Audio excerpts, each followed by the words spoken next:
no? Gagawan ho tayo na hindi maganda. Gagawan tayo o pagsasabihan tayo na hindi maayos ng ibang mga tao. Kaya ho, sa panahong ito o sa bagay na ito, ay tinalakay ng Panginoon ang katuruan tungkol sa hindi paghihiganti or the teaching on non-retaliation o ang katuruan tungkol sa paghihiganti. Alam niyo ho, pag tayo po ay nagawa ng hindi mabuti ng kapwa natin, ay natural ho na instinct ng tao ang tayo ay maghiganti. Tama po ba? Di ba? Mag-retaliate tayo kasi nga we were hurt, no? We were offended. And minsan sinasabi natin, we don't deserve. Hindi naman natin deserve na saktan tayo ng iba. But somehow, others, no, yung ibang mga tao, they find joy in hurting other people. Kaya nga po, ang sabi ng Panginoon dito, no, bumelo na naman siya, no? Nagpalit ho siya ng gear niya. Kung last Sunday, nagturo siya tungkol sa pagsasabi ng katotohanan, ngayon naman po, ang katuruan niya ay tungkol sa paghihiganti. Ano ba ang panuntunan ng Diyos? Ano ba ang katuruan niya tungkol sa paghihiganti? Matthew chapter 5, verses 38 to 42. And I would like to invite you, mga kapatid, sa inyong mga Bible, sa inyong harapan. No? I'm sure meron kayong Bible. Hindi na ako magpa-flash dito sa screen ng ating babasahin. Kaya ito, I'm using a Pinoy version. No? Matthew chapter 5, verses 38 to 42. Sabi po dito, narinig niyong sinabi, mata sa mata at ngipin sa ngipin. Pero sinasabi ko sa inyo, huwag kayong gumanti sa masamang tao. Kung sinampal ka sa kanang pisngi, pasampal mo na din ang kaliwa. Kung kinasuhan ka para makuha ang damit mo, ibigay mo na din pati ang coat mo. Verse 41, kung may pumilot sa iyong maglakad ng mahigit 1 kilometro, doble pa doon ang lakarin mo. Bigyan mo ang bawat taong nanghihingi sa iyo at huwag mong tanggihan ang nanghihiram sa iyo. Salamat sa Diyos sa kanyang mga salita. Well, ito po mga talatang ating binasa, again, ay bahagi po ng tinatawag nating sermon o yung pangangaral o pagtuturo ng Panginoon na kanyang ginawa doon po mula sa bundok ng Olibo. And mapapansin po natin that in the text that we read, dito po sa mga talatang ating binasa, si Jesus po ay nagbibigay ng panibagong katuruan sa kanyang mga tagasunod. And sabi nga niya, naaalala niyo ba? Hindi ba ang sabi sa inyo, an eye for an eye, mata para sa mata, at ngipin para sa ngipin. O sa panahon natin po ngayon, actually hindi naman yung literal na mata, hindi naman yung literal na ngipin, kundi buhay sa buhay. Ika nga, kung ano yung kinuha mo, yun din ang kukunin sa iyo. And here we see Jesus giving his disciples a radical teaching. No? Pag sinabi ho natin radical, hindi ho ito pangkaraniwan. Hindi ho ito normal na pagtuturo. But somehow, no, dinadagdagan niya ng panuntunan yung mga bagay na maaring alam na ng mga tao. And he was saying, no, na kung nung una ay narinig ninyo yung kasabihan o yung batas na eye for an eye and a tooth for a tooth, na yun po ay nahamon ng Panginoon ang ating mga tinatawag na natural human inclination for retaliation. Kasi alam ni Lord na minsan sa buhay natin masasaktan tayo. And alam din ni Lord, pag nasaktan tayo, mayroong tendency sa buhay natin na tayo ay mag-retaliate o tayo ay mag-ganti. Kaya nga sabi ni Lord, kung noon narinig nyo ang turo ito, ngayon ang sabi ni Lord sa kanila, instead of seeking revenge, Imbis na kayo ay maghiganti, ang panawagan ni Jesus sa kanyang mga tagasunod during that time ay ang pagtugon na mayroong kasamang pagmamahal, mayroong kasamang generosity o pagiging mapagbigay, at mayroong kasamang pagpapatawad. In other words, mga kapatid, mahalaga pong maintindihan natin na ang mga talatang ating binasa po ngayong hapon ay binabaliktad ho nito yung ating natural na kaisipan. Na kapag ikaw ay nasaktan, kinakailangan ikaw ay lumante. Ngayon, ang turo ni Lord sa atin, pag merong manakit sa iyo, kapag merong mag-insulto sa iyo, imbis na gantihan mo na kaparehong ginawa sa iyo, sabi ng Panginoon, we have to respond with love, generosity, and forgiveness. In other words, mga kapatid, itinataas ng Panginoon ang standard o ang panuntunan ng kabanalan ng bawat mananampalataya. Sino ho ba rito ang gustong maging makamit ang kabanalan ng Panginoon? Siguro sabi ng iba sa atin, ako, Pastor, parang ang hirap naman yan. Ano? Parang again, no, for the last 2 Sundays, we have been learning, sabi natin, ang bibigat na katuruan ni Jesus. No? Alam nyo, ang bigat ko talaga nito. Kung baga sa natural lamang, kung sa ating natural na kakayahan at kaisipan, I don't think that we will be able to follow or obey this kind of standards. Thank God na ang kanyang grasya is available for us so that we will be able to make it and pass God's standard. So mga kapatid, ano po ba ang tinatawag na kautusan tungkol sa pag-iiganti? Alam niyo po ba that in the Old Testament, pinahintulutan po ito ng Panginoon? Ano po ibig sabihin nito?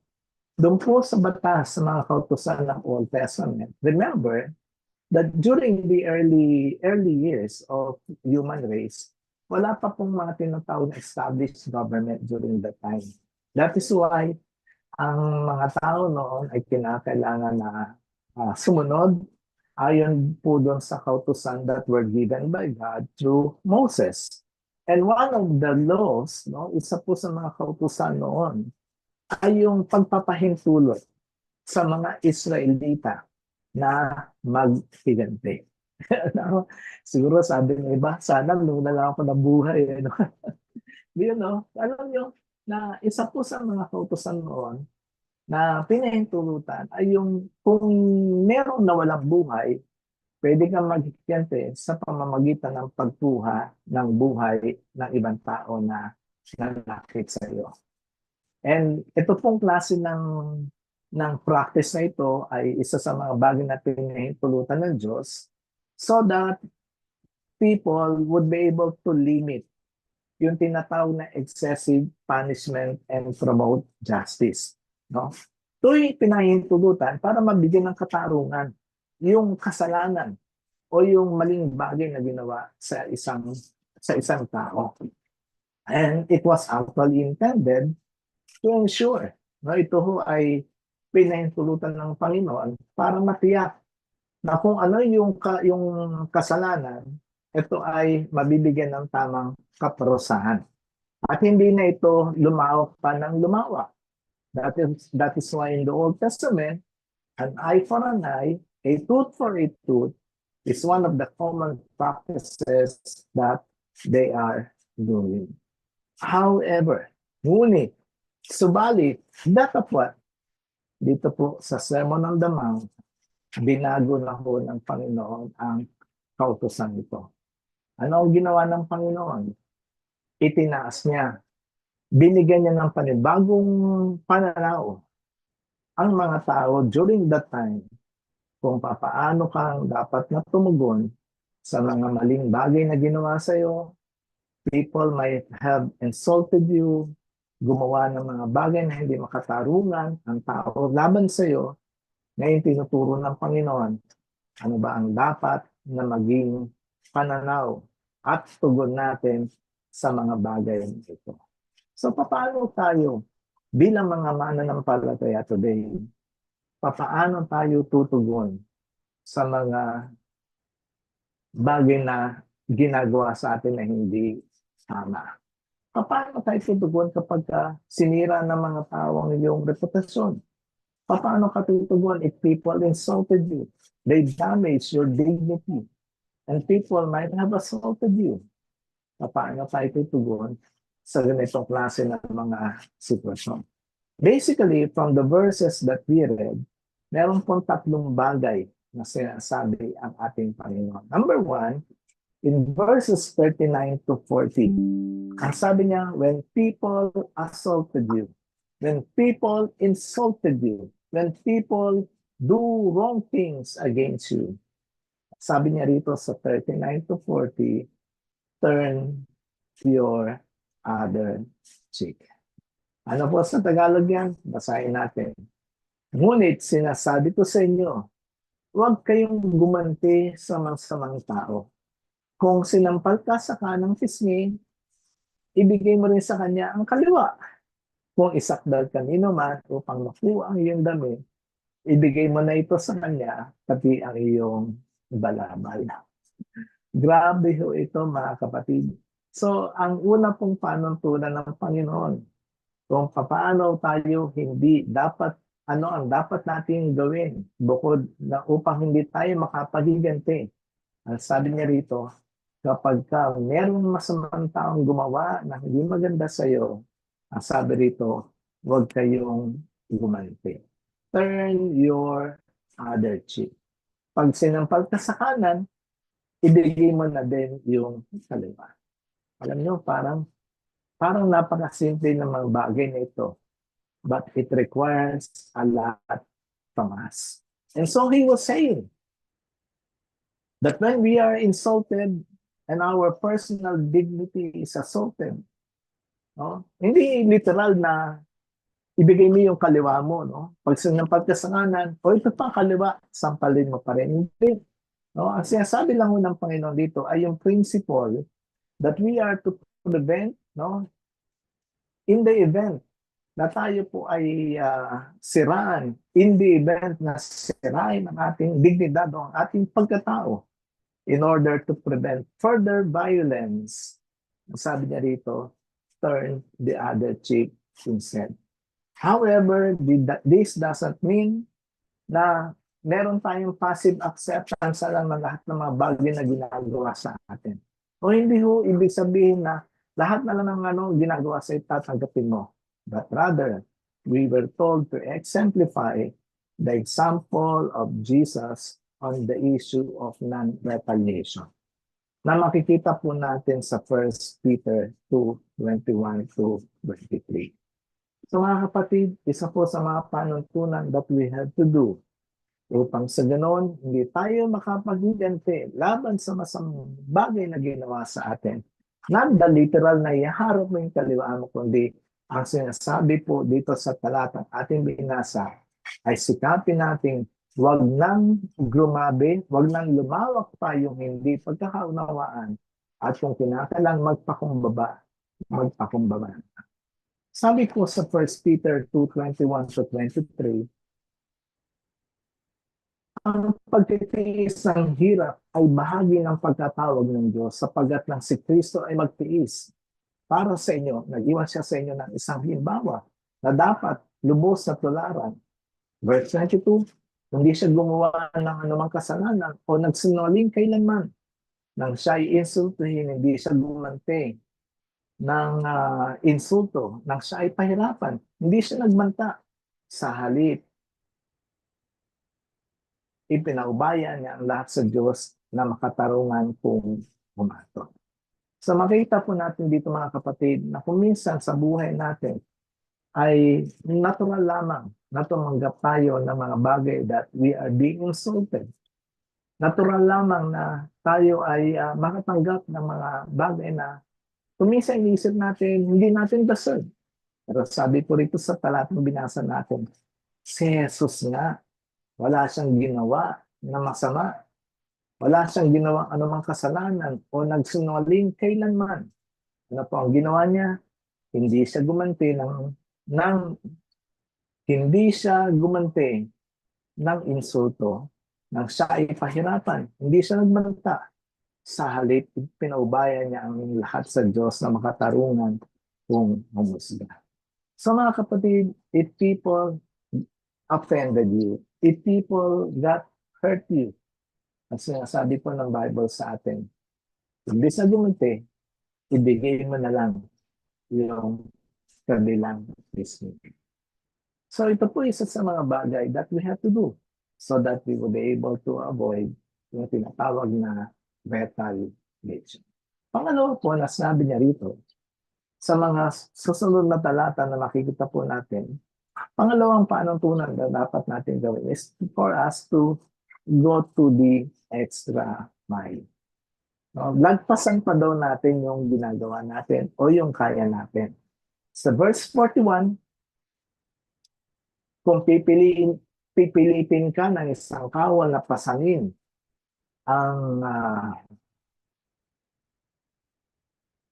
kung pasanin ang kanyang dala ng isang milya, pasanin mo yun ng 2 milya.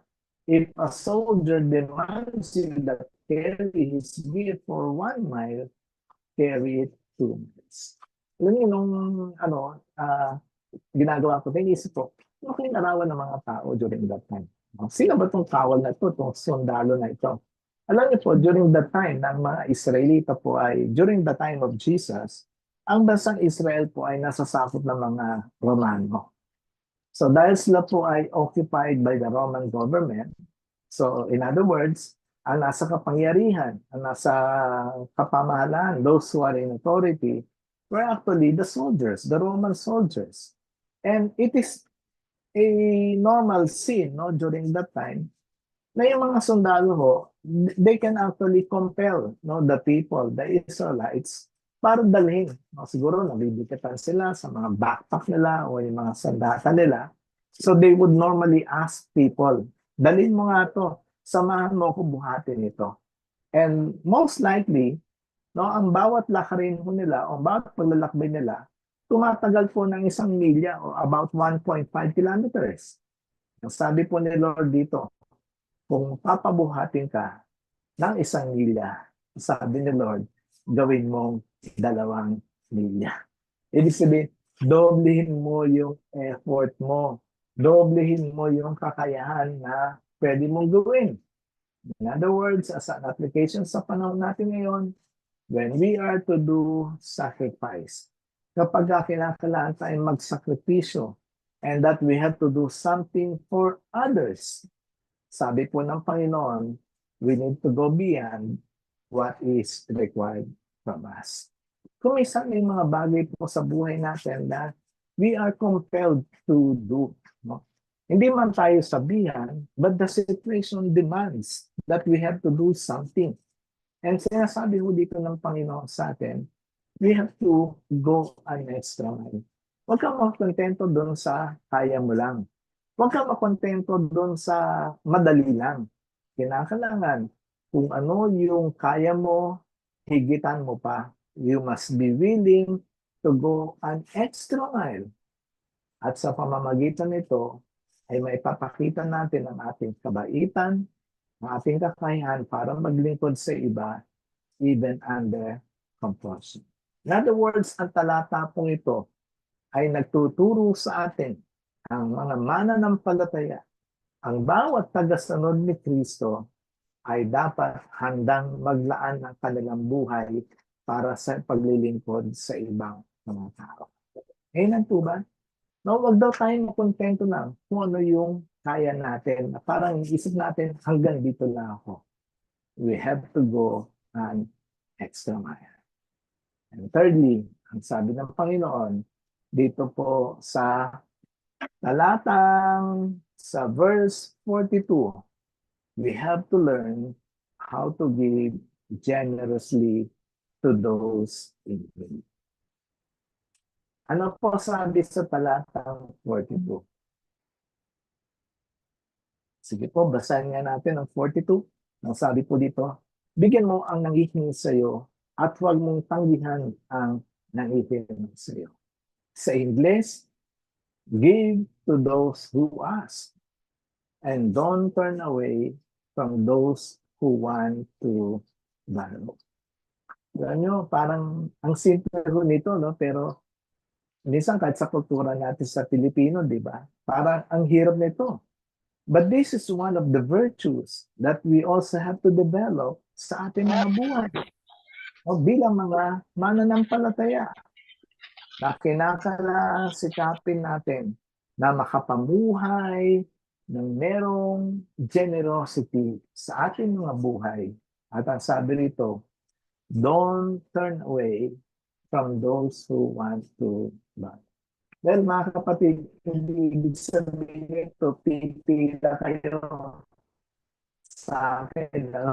Pipila kayo sa mga merong kakaya na magpapairam sa atin. Actually, no, ako bilang pastor ninyo sa House of Refuge, ay dinidiscourage ko natin yung ano yung hiram o utang ano. Actually ang turo ko natin diyan, no. Himbis na manghihiram o mangungutang, no. Kung meron mang taong hinihiraman o inuutangan, bigyan mo na lang ayon sa kakayahan mo. Kung nangangailangan ng 1,000, meron kang 500, ibigay mo na lang yung 500 mo, walang utang, no? No? And that is one way of living a generous life. At ang sabi po dito, bigyan mo ang nanghihingi sa iyo at huwag mong tatanggihan ang nanghihingi sa iyo. Gusto ko sabihin sa inyong lahat, mga kapatid, sa atin lahat, na lahat tayo po, in one way or the other, meron tayong kakayahang magbigay. Amen po ba? Amen? No? Lahat po ng mga taga-House of Refuge, nais kong magkaroon tayo ng kaisipan. No? Nais kong magkaroon tayo ng mentalidad na ang bawat isa po sa atin, no, ayon sa kakayahang ibinigay ng Diyos sa atin, ay merong kakayahang tumulong o makatulong din sa iba. That is why ito pong talatang ito are not only intended for the few individuals, but this is actually intended for all of us, mga kapatid. Nang sabi ng Panginoon, one way of avoiding retaliation ay sa pamamagitan ng pagtulong sa ating kapwa. Ano po ang application nito sa ating buhay sa ngayon? Makikita po natin na sa talatang binasa po natin is that Jesus is commanding us. Hindi ho niya inuutusan lamang ang ilang tao. Hindi ho niya sinasabihan lang ang ilang mga mayayaman, kundi lahat ng mananampalataya. Jesus is commanding us to give to those in need without expecting anything in return.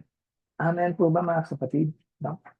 Kaya nga, ewan ko kung natatandaan nyo na sinasabi ko, every day or every week sa buhay natin, humanap tayo ng mga taong merong masigit na pangangailangan sa atin na pwede nating mapagpala o pwede nating matulungan sa pamamagitan ng mga bagay that we have received from God. Kasi po, hindi natin pwedeng sabihin na pag may pera na ako, pag marami na akong pera, saka ako tutulong sa iba. Hindi po. Anumang bagay na meron tayo sa ngayon, maaari natin itong maitulong sa iba na merong pangangailangan. In other words, in our giving, in our sharing of everything that we have in this life, kapag ito po ibinigay natin with open hands, binigay natin ito with open hearts, pinapakita natin sa mga tao ang habag, ang compassion that we also have received from the Lord Jesus Christ. Kaya nga sabi ni Apostle Paul in Acts chapter 20, verse 35, sabi po rito sa Acts chapter 20, verse 35, sa lahat ng pagkakataon, pinakita ko sa inyo na sa pamamagitan ng ganitong pagtatrabaho ay dapat tulungan ang nahihina. Alalahanin natin ang mga salita ng Panginoong Yesus na pinagpala ang nagbibigay kaysa ang tumatanda. So mga kapatid, I would like to encourage each one of us. Tayo na nandiyan sa Cebu, Mindanao, sa Luzon, sa Taiwan, lahat po tayo We don't need to be millionaires for us to be able to be generous with others. Hindi mo kinakailangan maging napakayaman para makatulong ka sa iba. Kaya nating makatulong sa iba sa pamamagitan ng mga pagpapala na ibinigay ng Diyos sa atin. So Jesus is telling us, kung dati eye for an eye, tooth for a tooth, ngayon baguhin nyo na. Sabi ni Lord, pag sinampal ka sa kanan, ibigay mo kaliwa. Pag pinagbuhat ka ng 1 milya, gawin mong 2 milya. At pangatlo, sabi ni Lord, mamuhay tayo na isang paraan na mapagbigay upang maipakita natin ang pagmamahal ng Diyos sa pamamagitan ng ating mga buhay. What are some of the principles that we can get from this teaching in Matthew chapter 5, verse 38? Una, mga kapatid, sabi ni Lord, mahalin natin ang ating mga kaaway. Sino may mga kaaway dito? Alam ko, di ba? Minsan sa buhay natin, we had enemies. But Jesus is telling us, instead of seeking revenge, imbis na magiganti ka sa mga taong umaaway sa iyo, imbis na pagigantihan mo yung taong gumawa ng masama sa iyo, we are to love and pray for those who persecute us. Mahirap ba? Sabi ng iba, mahirap. Totoo naman, mahirap mahalin ang kaaway. But we have to. Sabi ni Lord, mahalin natin ang mga taong gumagawa o nakagawa ng masama sa atin. Pangalawa, we have to reflect God's character. Mahalaga po na sa buhay natin bilang mga mananampalataya, maipakita natin ang katangian ng Diyos sa ating buhay. By responding with grace, with generosity, maipapakita natin. We can mirror God's love and mercy to the world. Kung meron daw pinakamabait na tao sa daigdig, dapat ang mga tagasunod ni Kristo. And thirdly, we have to break the cycle of retaliation. Kung sa pamilya natin uso ang paghihiganti, o kung sa lugar na kinalakihan natin uso ang paghihiganti, sabi ni Lord, ngayon kayo ay mga mananampalataya na, you have to break the cycle of retaliation. Instead, dapat po ang ating i-promote ay ang healing and reconciliation. Mga kapatid, ito ho ay turo ni Jesus mula sa bundok ng Olivo, teaching His disciples on how they would be able to live a life with a beautiful attitudes. And I believe na ang mga turo pong ito ay para din sa panahon natin ngayon, mga tagasunod ni Jesus, na dapat magkaroon tayo ng magandang pananaw at natangian bilang isang mabuting